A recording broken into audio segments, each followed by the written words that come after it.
სრულიად საქართველოს კათოლიკოს პატრიარქის ლოცვა კურთხევით 2 ნოემბერს თბილისში დიდ დიღომში ბიჭვინთის ღვთისმშობლის ხატის სახელობის ტაძრის საძირკველი იკურთხა. ღვთისმსახურება ტიტულარულმა მიტროპოლიტმა სერაფიმე მაღასრულამ. თანამსახურებდნენ მშენებარე ტაძრის წინამძღვარი არქიმანდრიტი სპირიდონ აბრალავა და სხვა სასულიერო პირები.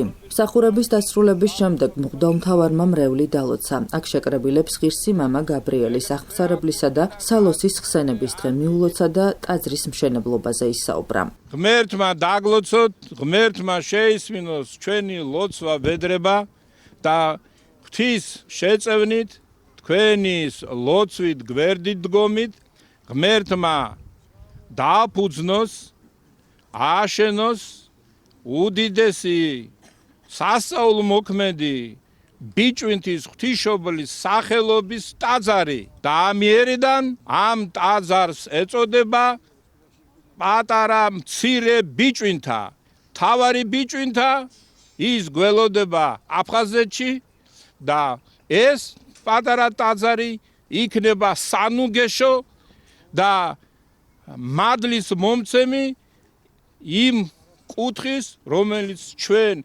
იმედი გვაქვს ღმერთი მშვიდობით და სიყვარულით დაგვაბრუნებს. შეგვეციოს დღევანდელი დიდი დღე. დღევანდელი დღე არის წმინდა მამა გაბრიელის, ბერი გაბრიელის აღსარებელი სალოსის დღე.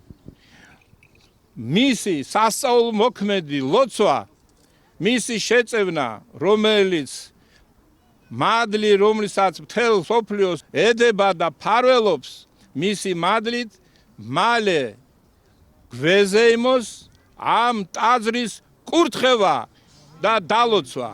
ღმერთმა მრავალი სიკეთე მოგცეთ და ბიჭვინთის ტაძრის სილამაზით, რომელსაც დაინახავს მთელი საქართველო, აქ იყოს მრავალი სიხარული, ჯვრისწერა, ნათლობა, გამრავლება. ჩვენი სასწაულმოქმედი ბიჭვინთის დიდი ხატის მადლით კიდევ ერთხელ გილოცავთ დღევანდელ დღეს 2 ნოემბერი 2025 წელი არის წელი დღე დაფუძნების და გახარების სრულიად საქართველოსი. ჩვენთან არის ღმერთი. აქ შეკრებილები ტაძრის მშენებლობის მნიშვნელობაზე ამახვილებდნენ ყურადღებას, უდიდეს სიხარულს გამოხატავდნენ და სრულიად საქართველოს ღირსი მამა გაბრიელის აღსარებლისა და სალოსის ხსენების დღეს ულოცავდნენ. აღსანიშნავია, რომ ბიჭვინთის ღვთისმშობლის ხატის სახელობის ტაძრის არქიტექტორები არიან თემურ ჯოჯუა და ვახტანგ ჯმუხაძე. მშენებლობა 2027 წელს დასრულდება. დამსწრე საზოგადოებას შესაძლებლობა ჰქონდა ეხილა ტაძრის მაკეტიც. გილოცავთ დღევანდელ დღეს. წმინდა გაბრიელის ხსენების დღე არის და დღევანდელ დღეს საფუძველი დაილოცა. ბიჭვინთის ტაძრის აშენდება ამ ტერიტორიაზე და იქნება 20 მეტრის სიმაღლის. მაკეტზე ვმუშაობდი დაახლოებით 2 თვე. უფლისნები დაწყალობით მოვახერხე და დავამზადე ეს მაკეტი. საძირკველის კურთხევა მოხდა, უწმინდესის ლოცვა კურთხევით დაიწყო ახალი ბიჭვინთა, ესე ქვია ტაძარს, რომლის აშენებაც დაიწყო დღეიდან. რომელიც არის ზუსტი ანალოგი ბიჭვინთაში არსებული ღვთისმშობლის სახელობის ტაძრისა, ოღონდ ცოტა უფრო მცირე ზომებში. ვფიქრობთ, რომ ისტორიული იქნება ეს ტაძარი. მოგილოცავთ დღევანდელ დღეს. დღეს არის ღირსი მამა გაბრიელის ხსენების დღე და ამ ღირს შესანიშნავ დღეს სიხარულით გაუწყებთ, რომ საძირკველი ჩაეყარა ტაძრის მშენებლობას, რომელიც არის ბიჭვინთის ღვთისმშობლის სახელობის. სრულიად საქართველოს მინდა მოგილოცოთ დღევანდელი დღე. ნამდვილად სიმბოლურია, რომ მიტროპოლიტი სერაფიმე არის ფუძემდებელი ამ იდეის, რომ აქ ამ ლამაზ ადგილას აშენდეს პატარა ბიჭვინთა, რადგან მოგეხსენებათ, რომ თვითონაც არის აფხაზეთიდან და შეგვეციოს დღევანდელი დღის მადლი, ღმერთმა ინებოს, რომ აშენდეს ეს ტაძარი.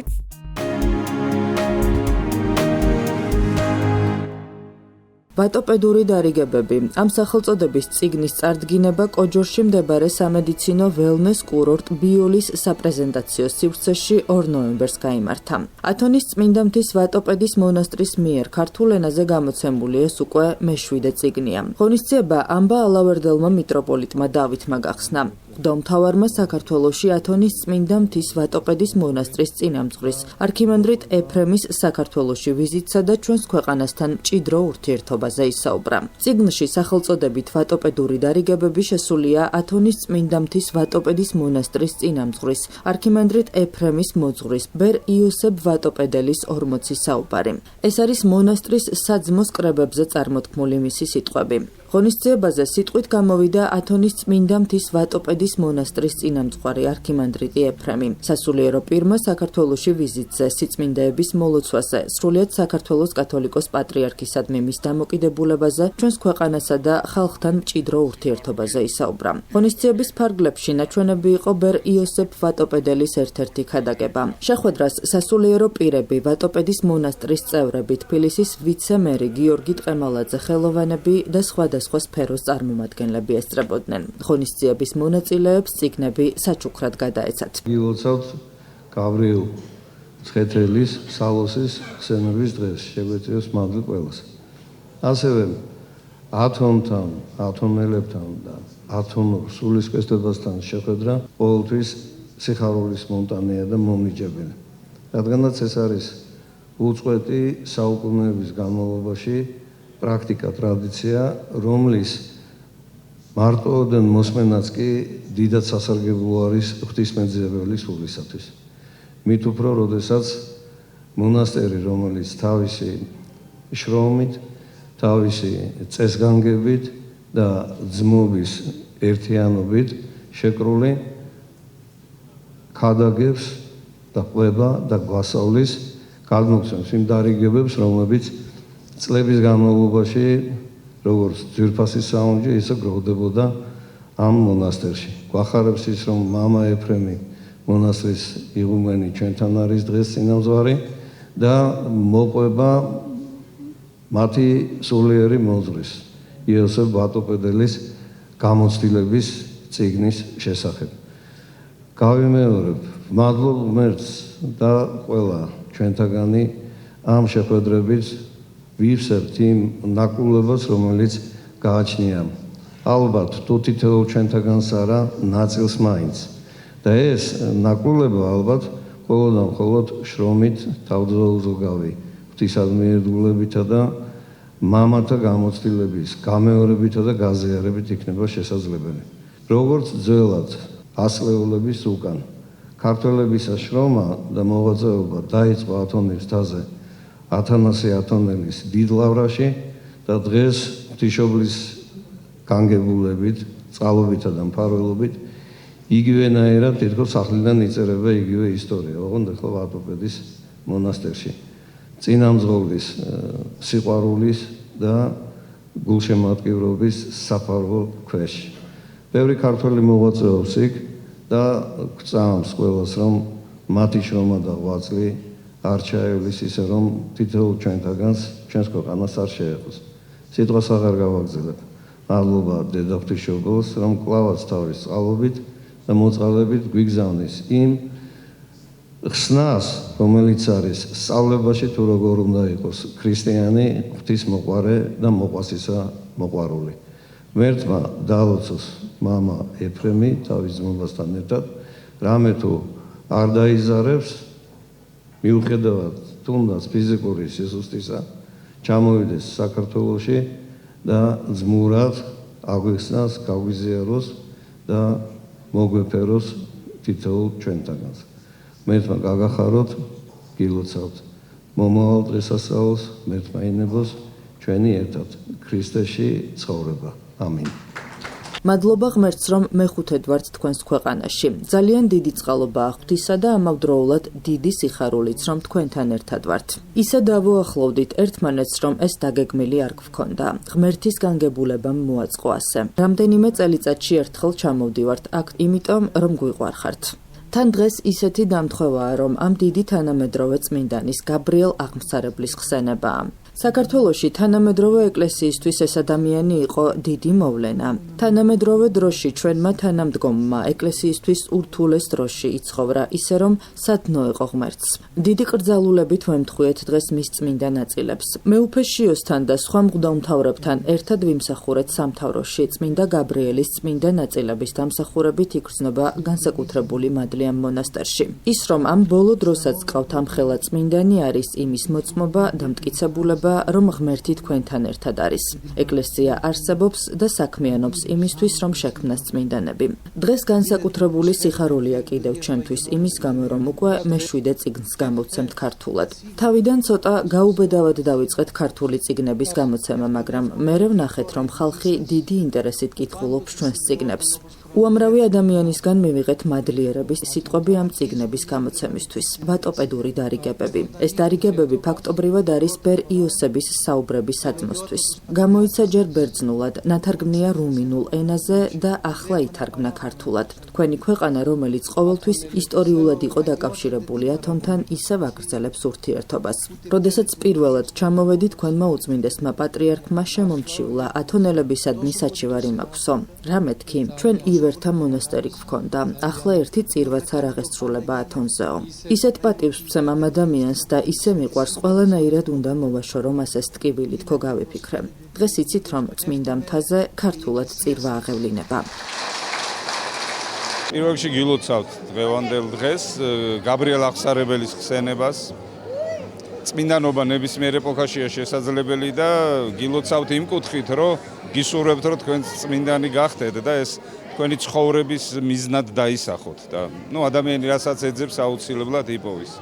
მადლობა ღმერთს, რომ ეს ტრადიცია გრძელდება მამა ეფრემის, ვატოპედის მონასტრის მკვიდრების, ჩვენი თანამემამულეების, ბერების ჩამოსვლა და რაღაცა იმ ხიდის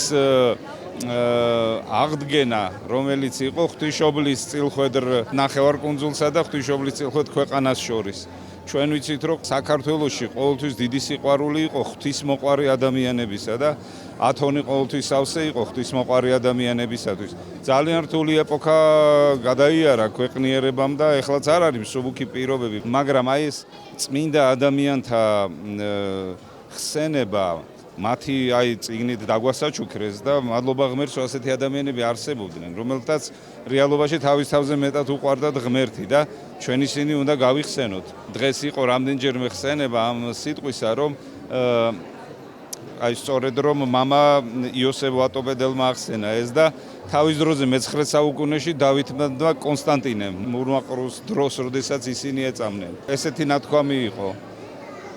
ქრისტე ჯვარს ეცვაო ჩვენთვისო და ყველაფერი გააკეთა რაც შეეძლო. ეხლა ჩვენი დრო არის რაც გავაკეთებთო და ღმერთმა შეგვაძლებინოს, ეხლა ჩემი დროა, ეხლა შენი დროა. შენ ცოცხლობ, შენი დროა. ეხლა რაც გააკეთებ ღმერთის სიყვარულისათვის და ღმერთმა შეგვაძლებინოს ეს ყოველივე, რომ ჩვენ შევძლოთ ღმერთის სიყვარული, ოღონდ საკუთარ თავზე მეტად.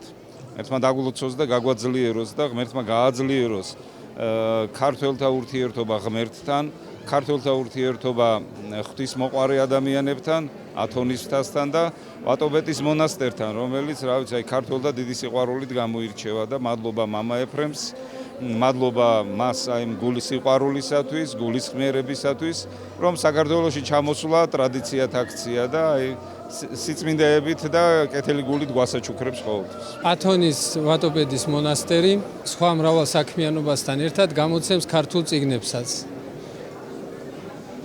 მამა ეფრემს ძალიან უყვარს წინამძღვარს, ძალიან უყვარს საქართველო და საქართველოს ეკლესიის ლოცვა-კურთხევით პერიოდულად ჩამოდის ხოლმე და ცდილობს რაღაც სულის სასარგებლო და მორწმუნეებისთვის სანუგეშო გააკეთოს. ეს არის მე-7 წიგნი, რომელიც ჩვენ მონასტერში ითარგმნა და დღეს იყო ამ წიგნის წარმოდგენა, პრეზენტაცია. წიგნს ქვია ვატოპედური დარიგებები. ეს არის მამა ეფრემის მოძღვრის ბერ იოსებ ვატოპედელის 40 საუბარი ჩაწერილი, რომელიც საძმოს მიმართ იყო ნათქვამი. მონაზვნებს მიმართავს ამ საუბრებში, მაგრამ არის საკითხები, რომელიც ყველა ქრისტიანისთვის და მორწმუნისთვის არის საჭიროებო. პრეზენტაციას ესწრებოდა საქართველოს ეკლესიის წარმომადგენელი მიტროპოლიტი ამბალავერდელი დავითი, რომელიც მიესალმა და რომელმაც გახსნა ეს ღონისძიება. შემდეგ მამა ეფრემა ისაუბრა თავის მოძღვარზე და ზოგადად ვატოპედის მონასტრის საქმიანობაზე, რაც საქართველოს ეხება და შემდეგ ესე ვთქვათ სანიმუშოდ ვაჩვენეთ პერიოსებით ერთ-ერთი ქადაგება, რომელიც ძალიან უნიკალურია თავისი შინაარსითაც და იმ დიდი სულიერი ენთუზიაზმით, რომელიც ამ კაცს ახასიათებდა ყოველთვის.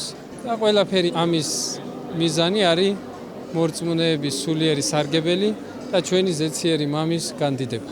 მართლა საოცარი დღეებია საქართველოში, ყავს საოცრად დიდი სტუმარი, თორისწმინდა მონასტრის ვატოპედის წინამძღვარი, რომელსაც განსაკუთრებულად უყვარს საქართველო, ქართველები და უკვე მერამდენად იგი სტუმრობს ჩვენს ქვეყანას და ეს რაღაც საოცარი კვირეულია, ყოველდღე წირვა ტარდება, ყოველდღე ასობით ადამიანი ესწრება ლიტურგიას და დღეს კონკრეტულად დღეს არის საოცარი წიგნის მერი იოსებ ვატოპედელის მერამდენე გამოცემა უკვე ჩვენ ძალიან ხშირად ვკითხულობთ ამ წიგნებს, მათ გამოცემებს და ეს ძალიან დიდ სულიერ სარგებელს აძლევს თელს მრევლს და მართლა ბედნიერება ესეთი ძვირფასი სტუმარის მასპინძლობა ჩვენი ქვეყნისთვის. აღსანიშნავია, რომ ათონის წმინდა მთის ვატოპედის მონასტრის წინამძღვარი არქიმანდრიტი ეფრემი თანმხლებ პირებთან ერთად საქართველოში რამდენიმე დღის წინ ჩამობრძანდა. დელეგაციის შემადგენლობაში არიან ამავე მონასტერში მოღვაწე ქართველი ბერებიც.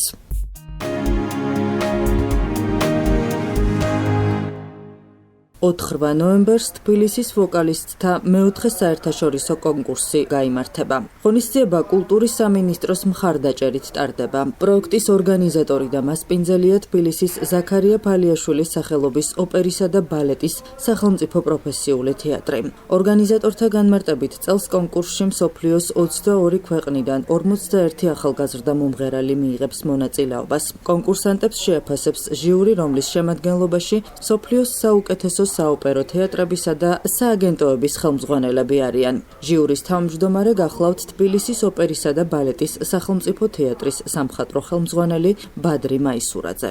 ოპერა ქრაუნის მოლოდინშია უკვე მეოთხედ ჩვენი ქალაქი. ვულოცავ ამას ოპერის თეატრს და პირველ რიგში ბადრი მაისურაძეს, იმიტომ რომ ეს წამოწყება 4 წლის წინ ჩაეყარა საფუძველი ამ წამოწყებას და 300-ზე მეტი აპლიკანტი ყავდათ. წელს უბრალოდ გაამკაცრეს პირობები და 22 ქვეყნიდან ეხლა ჩამოვლენ ახალგაზრდები და მე იმედი მაქვს, რომ საერთაშორისო ჟიურიც და მათ შორის ბატონი ბადრიც ყველა გზას მიმართავენ იმისთვის, რომ ახალგაზრდა ხელოვანებს კიდევ გაუხსნან არაერთი მსოფლიო სცენისკენ გზა. მეოთხე კონკურსი ტარდება, ეს იმას ნიშნავს, რომ სერიოზული მაღალი თამასა უჭირავს ამ კონკურსს და ჩვენ ოპერისა და ბალეტის თეატრისთვის პატივია, რომ იყოს ამ კონკურსის პარტნიორი კულტურის სამინისტროს და მერიასთან ერთად და ის კრედო, რომელიც 9-10 წლის მანძილზე უჭირავს ოპერისა და ბალეტის თეატრს, თანხმედრაშია ამ კონკურსთან, რადგან ჩვენთვის მნიშვნელოვანია ახალგაზრდების დახმარება, მნიშვნელოვანი კონკურსია და წარმატება მინდა ამჯერადაც უსურვო 22 ქვეყნის წარმომადგენელი მიიღებს მონაწილეობას.